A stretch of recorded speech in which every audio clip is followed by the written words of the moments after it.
ಯಾವ ರೇಂಜ್‌ಗೆ ಬ್ಯುಸಿಯಾಗಿದ್ದಾರೆ ಗಿಲ್ಲಿ ನಟ ಮತ್ತೆ ಕಾವ್ಯ ತಾವೆಲ್ಲರೂ ಕೂಡ ನೋಡ್ತಾ ಇರ್ಬೋದು. ಕಾವ್ಯ ಮತ್ತೆ ಗಿಲ್ಲಿಗೆ ಒಳ್ಳೊಳ್ಳೆ ಆಫರ್ಸ್‌ಗಳು ಕೂಡ ಬರ್ತಾ ಇದೆ.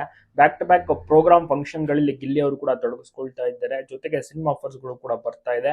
ಹೀರೋ ಆಗಿಯೂ ಸಹ ನಟಿಸುತ್ತಿದ್ದಾರೆ ಗಿಲ್ಲಿ ನಟ. ಅದಕ್ಕಾಗಿ ತಯಾರಿಯನ್ನು ಸಹ ಮಾಡ್ಕೋತಾ ಇದ್ದಾರೆ. ವರ್ಕೌಟ್ ಕೂಡ ಸ್ಟಾರ್ಟ್ ಮಾಡಿದ್ದಾರೆ.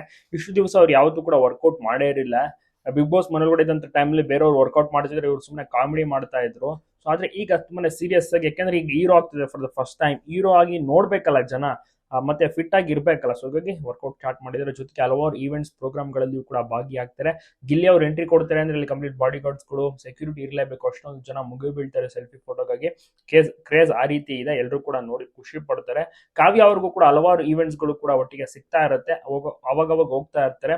ಒಂದ್ 2-3 ಈವೆಂಟ್ಸ್ ಒಟ್ಟಿಗೆ ಕೂಡ ಭಾಗಿಯಾಗಿದೆ. ಅದ್ ಬಿಟ್ಟರೆ ಬೇರೆ ಬೇರೆ ಸಪರೇಟ್ ಈವೆಂಟ್ಸ್ ಗಳನ್ನ ಅಟೆಂಡ್ ಆಗ್ತಾರೆ. ಜೊತೆಗೆ ಕಾವ್ಯ ಅವರು ಕೂಡ ಸಿನಿಮಾದಲ್ಲಿ ನಟಿಸ್ತಾ ಇದ್ದಾರಂತೆ. ಅವ್ರಿಗೂ ಕೂಡ ಆಲ್ ದ ಬೆಸ್ಟ್ ಅಂತ ವಿಶ್ ಮಾಡಿ. ನೋಡೋಣ ಯಾವ ಸಿನಿಮಾದಲ್ಲಿ ಕಾವ್ಯ ಅವರು ಮುಂದೆ ನಟಿಸ್ತಾರೆ, ಯಾವ ರೀತಿ ಇರುತ್ತೆ ಇವರ ಒಂದು ಸಿನಿಮಾ ಅಂತ.